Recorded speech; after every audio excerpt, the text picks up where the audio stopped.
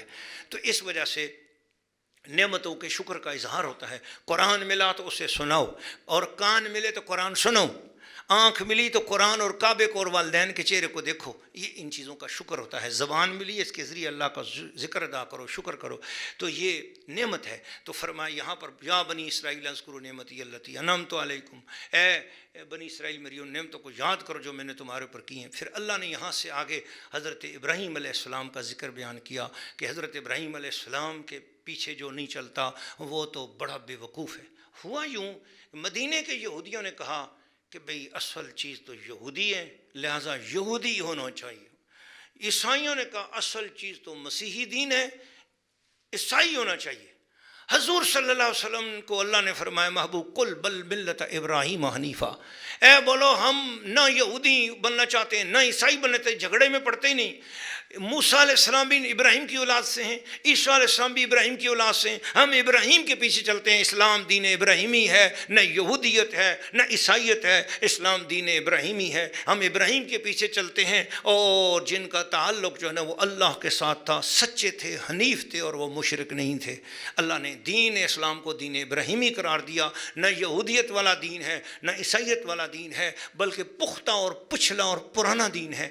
اگر اسلام ایک نئی چیز ہوتی تو اسلام یہ کہتا کہ یہودیت اور عیسائیت پہ ہم نہیں چلتے، یہ تو پرانی چیز ہے، ہم نیا دین لاتے ہیں۔ نہیں، وہاں کھڑے ہو کر 3000 سال پیچھے والی بات کی، فرمایا ہم ابراہیم کے پیچھے چلتے ہیں۔ یاد رکھ لینا مسلمانوں، کبھی بھی کوئی نئی چیز لے کے آ جائے اس کے پیچھے نہ چلنا۔ سب سے بڑا خلاصہ تراوی یہ ہے کہ دین وہی ہو جو جتنا پرانا ہوگا وہی اتنا اچھا دین ہوگا۔ اپنے آپ کو صحابہ کے پیچھے چلاؤ، اہل بیت کے پیچھے چلاؤ، نبی پاک صلی اللہ علیہ وسلم کی اتباع کرو، حضور کے پیچھے چلو، یہ پرانا دین ہی ہوگا، اتنا ہی زیادہ ہمارے لیے برکت والا ہوگا۔ یہاں سے آگے حضرت یعقوب علیہ السلام کا تذکرہ شروع ہوا اور خانہ کعبہ کی بنا کا تذکرہ شروع ہوا، وہ انشاءاللہ ہم سورۃ ابراہیم میں جا کر کچھ کریں گے۔ اور صرف اتنا آخر میں کہ حضرت ابراہیم علیہ السلام کا جب وصال کا ٹائم آیا، اس وقت انہوں نے اپنے 12 بیٹوں کو جمع کیا اور فرمایا کہ بتاؤ میرے بعد کس کی پوجا کرو گے؟ قالو، انہوں نے کہا نعبد الہک و الہ آبائک، ہم آپ کے الہ کی پوجا کریں گے اور آپ کے آبا و اجداد کے جو الہ تھے اس کی پوجا کریں گے۔ الہم واحدن، وہ اکیلا ایک ہی خدا ہے، ونحن لہ مسلمون، ہم اسی کے حضور گردن جھکائے ہوئے ہیں۔ حضرت یعقوب علیہ السلام بڑے خوش ہو گئے۔ تو اب اس آیت سے سبق کیا ملتا ہے؟ سبق یہ ملتا ہے کہ خدا کو مانو مگر نسبت انبیاء کے ساتھ مانو۔ ان بیٹوں نے یہ نہیں کہا ہم اپنے اللہ کو ہم پوجا کریں گے، ہاں اللہ تو ان کا بھی تھا، یہ کہتے زمین و آسمان کے خدا کی پوجا کریں گے، بے شک اللہ زمین و آسمان کا بھی خدا تھا۔ انہوں نے حضرت یعقوب علیہ السلام کے ساتھ اللہ تعالیٰ کے اس الہ ہونے کی نسبت ظاہر کی جو نبوت کے ساتھ اس کی توحید والا تعلق ہے۔ اس لیے ارشاد فرمایا، تمام بیٹوں نے کہا، اسباط کہتے ہیں، حضرت یعقوب علیہ السلام کے بیٹوں کو اسباط کہا جاتا ہے۔ تو سارے 12 کے 12 بیٹوں نے مل کر یہ اپنے ایمان کا اظہار کیا کہ ہم اس خدا کو مانیں گے جو آپ کا خدا ہے، اس خدا کو مانیں گے جو آپ کے آبا و اجداد کا خدا، یعنی اسحاق علیہ السلام کا خدا، ابراہیم علیہ السلام کا، اسماعیل علیہ السلام کا، نوح علیہ السلام کا، آدم علیہ السلام کا، ادریس علیہ السلام کا، ان کا خدا ہے۔ تو اس لیے پتہ چلا کہ اپنے آپ کو اللہ کے حضور حاضر کرنے کے لیے کامل ایمان اس وقت ہوتا ہے، توحید کامل تب ہوتی ہے جب خدا کو نبی کے وسیلے سے مانا جائے۔ اس لیے کہا کہ تعلق ہے میرا اہل دل کے اس قبیلے سے، خدا کو جس نے پہچانا محمد کے وسیلے سے، وما علینا الا البلاغ المبین۔